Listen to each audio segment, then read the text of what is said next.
Hello, once again, everyone. Geezer Tony here, and we are at the Keith Hills Golf Club in Lillington, North Carolina, at Campbell University.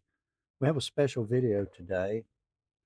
We have Steve here, who came to me about 6 weeks ago for some instruction, and at the time he was carrying about a 15 handicap, meaning that if he plays well, he would average about 85 or 86. That's how handicaps work. They don't measure your average score, they measure your best scores. So he hasn't played much, he tells me, since coming for instruction, but he's done a lot of the drills, the learning drills, and he has cut his handicap to about 7 or 8, basically in half in those 7 weeks. And so you're going to see that, or you're going to see Setup for Impact in this video. You're going to see it in his setup. You're going to see a lot of it in the short game and some of the good shots that he hits. So why don't you come along with us and watch us as we play and watch Steve and see how he's improved and check out what it could do for you. Also, on the first 3 holes, I'll be doing the voiceover as I am now because, yes, I neglected to turn the mics on. After that, I realized it and got them going, and everything will be normal after that. We played about 10 holes or so, maybe 9 or 10 holes. Skipped around because of the people on the course, but it turned out pretty well. So I think you'll enjoy it. So here we are at the first tee, and it's a par 4 with an elevated tee. It's only about 334 yards, driver not necessary. There's a hazard out ahead, a water hazard that we want to make sure we don't reach. So I think we both elected to hit 3 wood. And you can see here the tee aims you to the left if you pay attention to that. And it's an architect's trick. So we had to make sure we aimed out right towards the bridge out in the distance. So Steve's going first, and he nails a 3 wood out there, just a little left, but he hit it pretty well, and avoided the bunker, just left of the bunker in the rough, but okay. And then I come up there and I intend to hit it farther right than he did, and maybe the optical illusion of the tee aiming left. I still hit it farther left than I intended to, but not quite as far left as he did, and I end up just short of that bunker, also in the rough.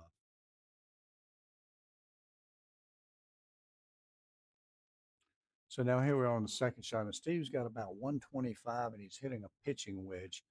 The flag is like almost right behind his head, and he goes out, hits it pretty good, but a little right. A good strike, but just we were playing away from the sand partly, and then I'm up there. I'm only a few yards ahead of him, and I'm hitting a gap wedge from about 121. And also, I'm playing away from the flag, and I hit mine a little bit right also, but not quite as far right as he did. But we left ourselves with some long shots to the back flag. Steve's off the green and is going to pitch, and you can see here his setup for impact technique. It looks really good. He wants to carry the ball onto the green. I think he used a gap wedge here, and his technique was really good. He hit a very nice shot, which rolled up, and the greens were super fast, and that one rolled out about 8 feet behind the hole. So I wasn't very near him, but on the green. So I got to go to school off of his speed, and I'm putting, of course. And so I rolled mine up to about, I want to say, just maybe inside of 3 feet, and the speed was a lot better on mine. So I went ahead and tapped in here. Now Steve's going to putt for par. And all day long, we had trouble reading these greens. So Steve is playing this ball to go to his left, and he hits a very nice putt, but it just doesn't do anything. And that's kind of how the greens are at Keith Hills. You see a hill and nothing happens. So we're on number 2 tee now, par 5, and it's 530, and you can see it's uphill. So we really need to hit this thing. And I caught a good one. It was up the right center, and it was fine. Steve comes up, and he is also hitting a driver, and he also hit it a little bit right, a little bit more right than mine. So he ended up just in the right rough. He's telling you here he's just going to hit a 3 wood and lay up. It's a very long hole. And take what's left and just try to keep it between the trees and not get in trouble, which he manages to do very well. You can see his setup for impact setup there, and he's very good. He still has some work to do with his swing, but it's a big improvement already, as you can see with a lot of his shots. So then I'm up about maybe 20 yards or 30 yards farther than he, and I don't want to hit a wood. I just want to make sure I stay in place. So I hit a 6 iron trying to leave 100 to 110 yards, which is a favorite shot of mine, rather than 70 yards. So I hit it, and I was going to cut it a little bit, keep it, down the middle of that alleyway, which I did pretty well. Very nice shot. So then we go up to hit our third shots. This is not your typical par five where we're going to be up near the green in two. Steve has got, I think he said it was 135 yards, and he's going with 9. And on this one, I call this a typical setup for impact mishit. He mishit it a little bit, and it didn't go up in the air like it should, but it went right for the green. Hit the ground just in front of the green, bounded up on the green, and he ended up having about an 8 or 9 foot birdie putt. So now I'm up here a little closer. As I recall, I think I had like 127, and the wind was in our face, and I choked down on a pitching wedge and put my feet close together and just went ahead and hit it normally, hoping that would take enough off of it. And it did in this case. And I caught a really good one just left of the pin. And when we get up there, Steve is actually still inside me, but we're both in really good shape. And here goes another one of those putts that we couldn't read. I'm playing it to break left. And you can see my disgust when I turn around and look at him, but it just rolled as straight as it could. It's just nothing happened. So I make par and I tap in for par, and then Steve's putting for birdie. And I think he had the break figured out pretty well here. He just didn't quite give it enough, and it kind of died out. So he made a 43. smooth par. He's hitting 9.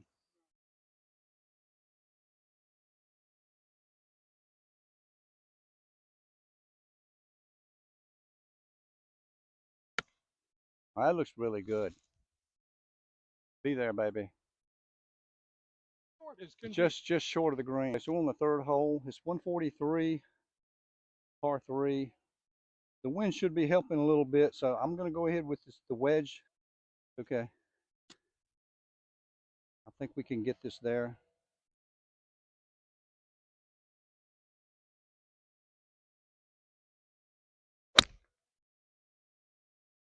A little bit left. Is it up or in the bunker? I couldn't tell either. We'll see. 40-yard pitch. Let's see how this.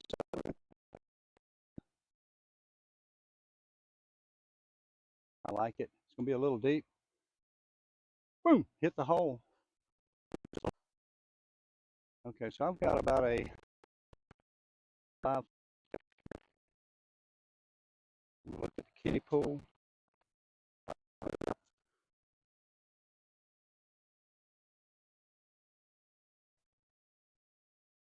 Hit a ball mark. You see that?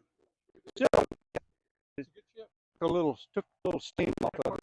That's ball mark right there. That's my job to see that before I hit it. We're still only a couple feet there. All right, let's see another good putt.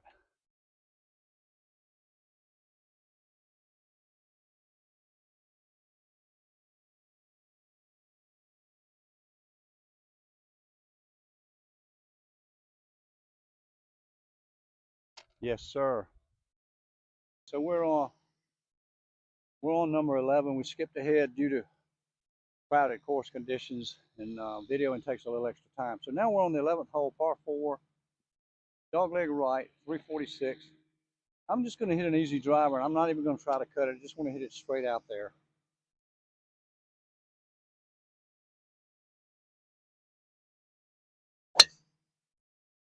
There we go. That's all we need.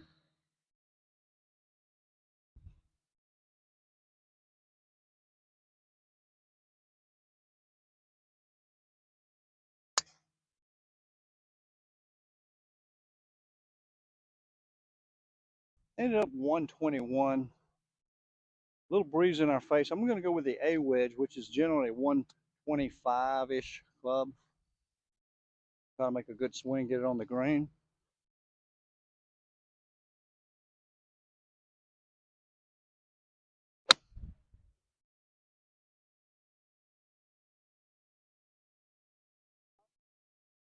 Okay, Steve's got about a 50-yard pitch out of some deep grass. If he just gets it on, it'll be pretty good. I'm loving this. A little deep. Didn't have any spin at all on it, but a good shot. Uh-oh. Looking good. Slow down. Little deep. And my ball. I'm putting uphill here, and my ball hit up and spun back a ways. I didn't realize this hill was here. Anyway,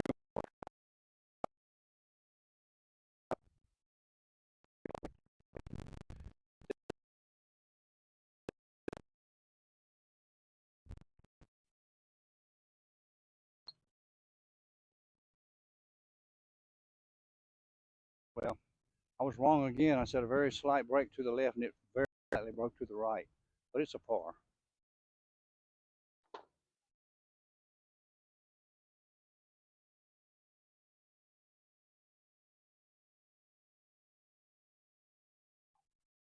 Hole number 12 is another shortish par 4. It's about 335. It's uphill though, and it's a dog leg right. This time we kind of do need to cut it a little bit to shape it with the hole, but not that much. Again, we just need to hit a good smooth drive out there, get it in play. You don't have to go max. You don't have to go for the maximum of everything. You just hit a nice smooth shot. Take what it gives you.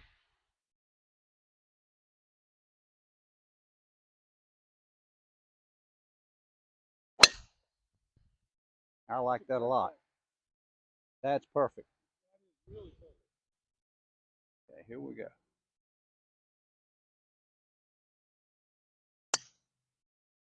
It's up the left side. It's straight, but it's going to be fine.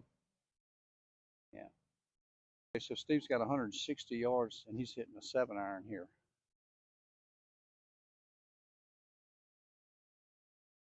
Looks like he's nailed it right at the center of the green. Okay, so I have 116 yards left.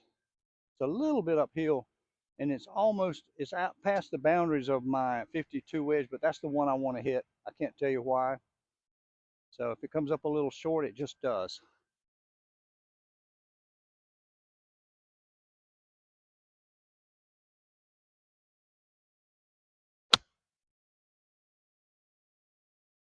A little right, but on the green, should be good.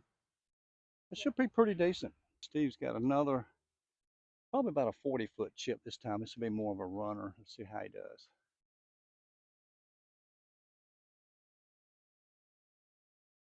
That's decent. I'm sure he would like to do a little better, but he's about 10 feet.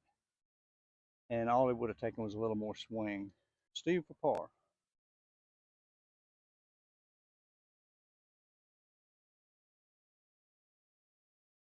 Get there.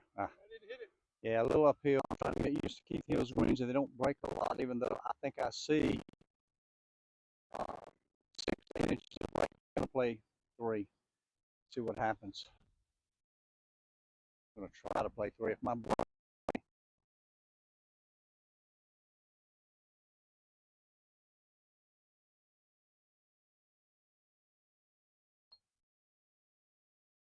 just didn't hit it. Yeah, it did break a little more, but a little more speed.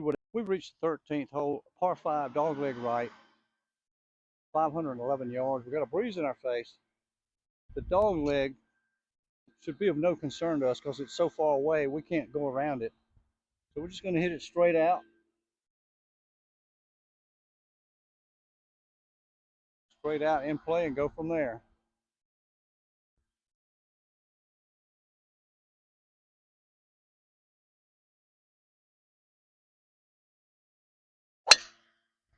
Ah, I'll have a shot, but I didn't mean to hit it that far right.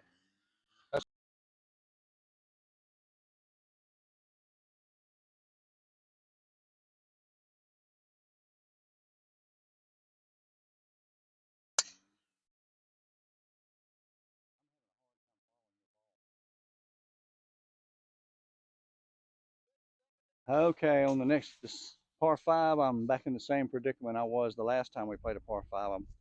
I've hit a drive to the right, and I've just got to punch out and take what's left. So I've got to cut it around these trees, and I can't hit it that far. And there's some limbs up there ahead, so I need to really make sure I keep this low. So this is going to be about a one third shot with a 3-iron and a cut. Keep it really low.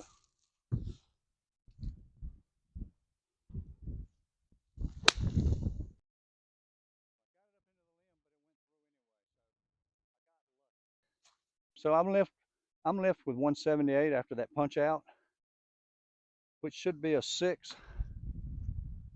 I'm just going to try to blast it on there.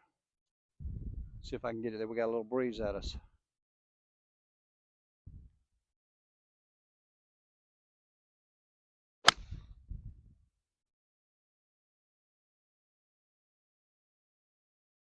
I don't know where it is, but I can't hit it any better.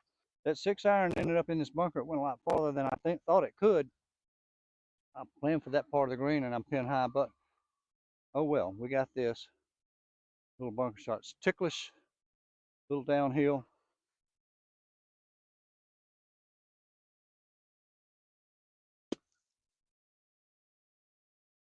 I like it. I like it.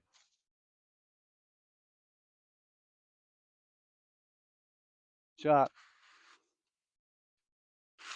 Okay, we've made it to number 14. It's a par 3, a good tough one. It's about 175 to that flag. 162 to get over that bunker. I'm going to go with 7.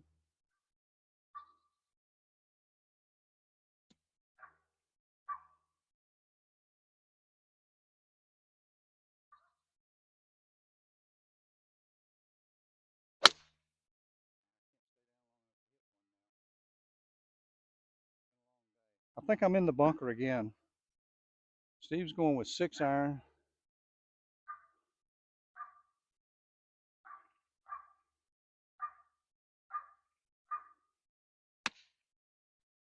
Again, your divot goes up and I lose the ball.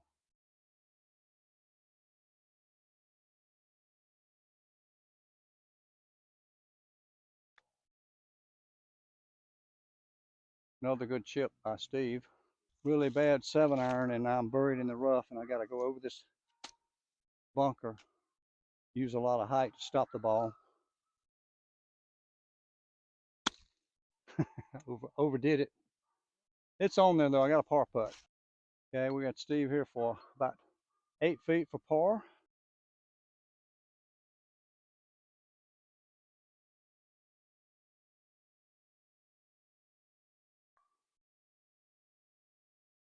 Another par save for the men. Okay, I got another one of those. Got to try to figure out how much break to play. There's definitely on the side of a hill.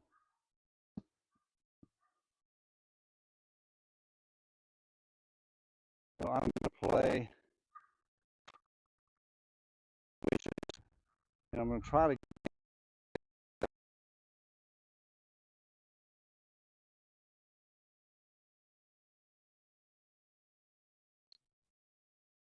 start it right all the way. We're on number 16. It's a short par 4 with an elevated tee.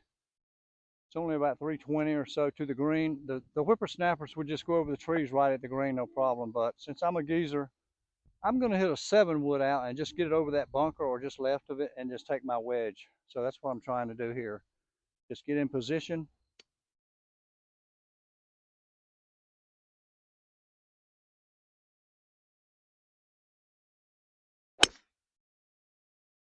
It's a little more right than I wanted, but it should be good.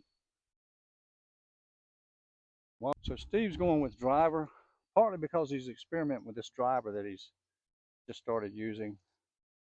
He knows you don't really need it here.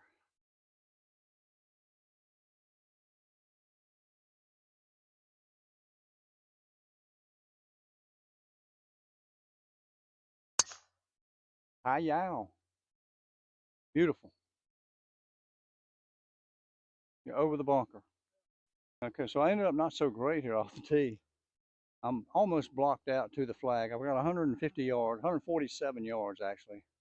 And normally without all those bunkers, I just hit a nice little cut around and bounce it in, but I can't do that. So I can see if I go closer to the tree, I've got more room for the height. So I'm going to take that risk here this one time. Otherwise, I can't stop it on the green. So I've got to hit almost a full shot, a little bit low off the side of a hill with the ball below my feet. Let's see what happens.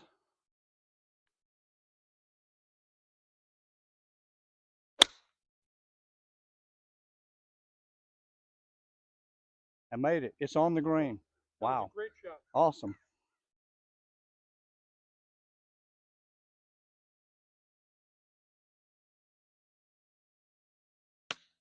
Oh yeah, it's right at it. Clear the bunker, baby. Now it'll run. Okay, good shot. So we've both got about, oh gosh, he's got like 60 feet and I've probably got about 40.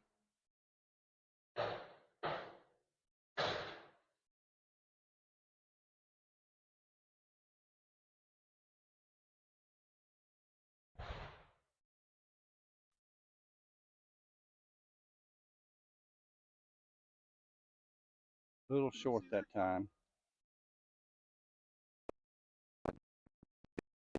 Yeah.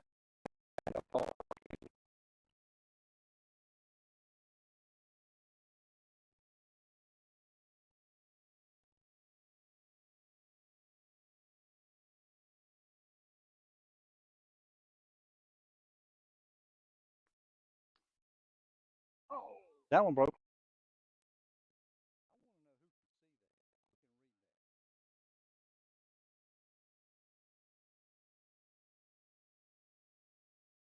Okay, we're on hole number 17, a par 3. The tees are way up for some reason. It's only about 140 from here. So I'm going to, and we got a little bit of help with a breeze, so I'm just going to go with a pitching wedge, which is a 140 club. It's getting a little cool, but the breeze should make up for that.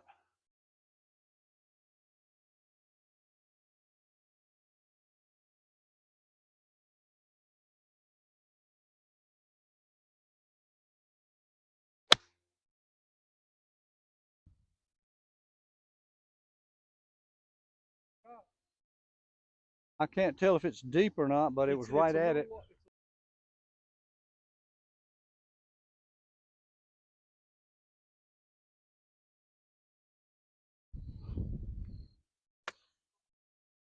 I didn't even move my body.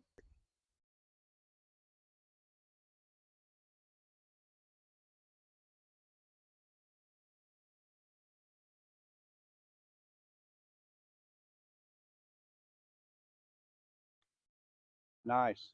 That's it. I'm going to go ahead and putt this one, which is something I don't ordinarily do from off the green. And I have no clue which way it's going to break, obviously, if you've been watching.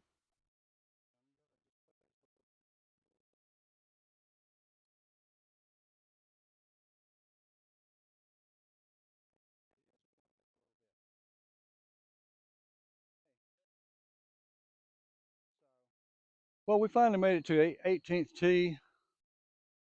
It's a par 5. It's dog legs left around water, so we need to stay right. It's supposedly 480 yards, but I've played here before a number of times, and it plays a lot longer than that. So we just want to hit again straight out. Down the middle usually works, you know, no matter where you are.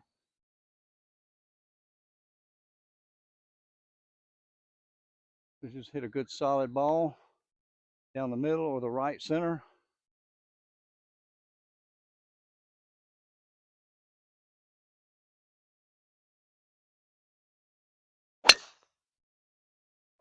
Just like that. That may be the best one of the day. I'm just going to say that's definitely your best drive all day. Yeah.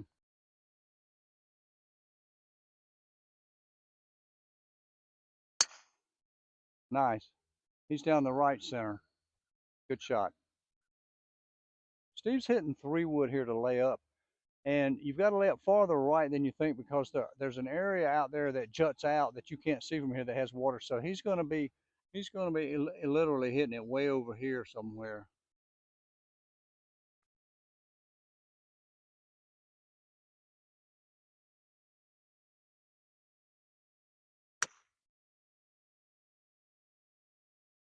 But the shot is not totally wasted. like just behind that bunker. We're going between the two bunkers.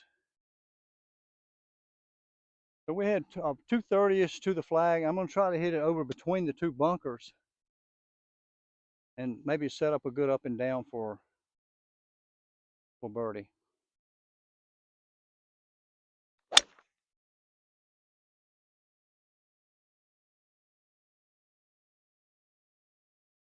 Yeah, that's right in front of the green. Okay, so Steve has 165-ish, and he's going to go in with 6-iron.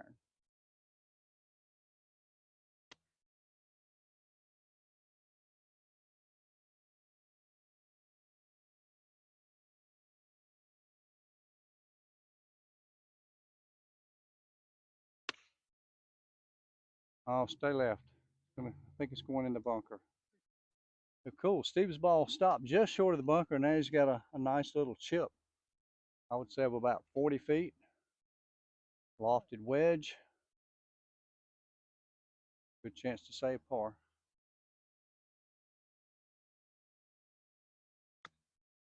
So I ended up with a pretty nice angle here. And I've got about, I'm going to say, a 40-yard pitch and a lot of green. So I'm going to go with the I'm going to go with the 52 wedge to help it get there.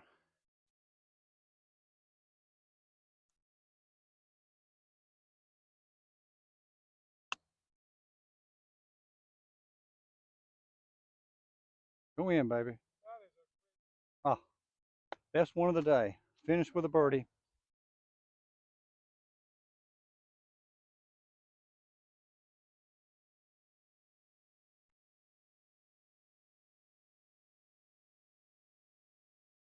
Speed's perfect.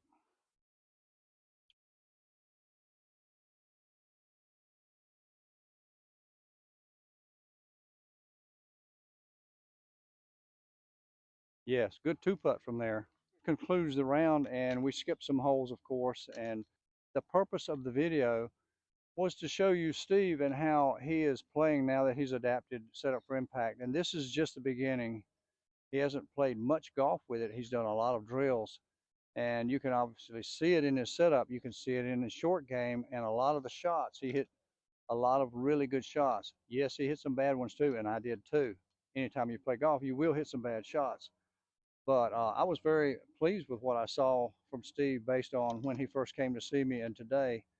And I think everybody should use this. So if you haven't thought about it, give it a try. And if you don't know how to go about it, you can go to setupforimpact.com, and Kirk Yunga has an online program that's very, very reasonable. It's only about, I think, $40 a month or something.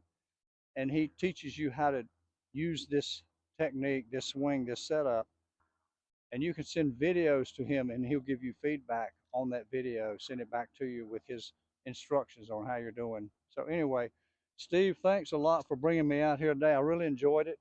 I always like to see, I tell all my customers, let me know how it's going, and most of them don't.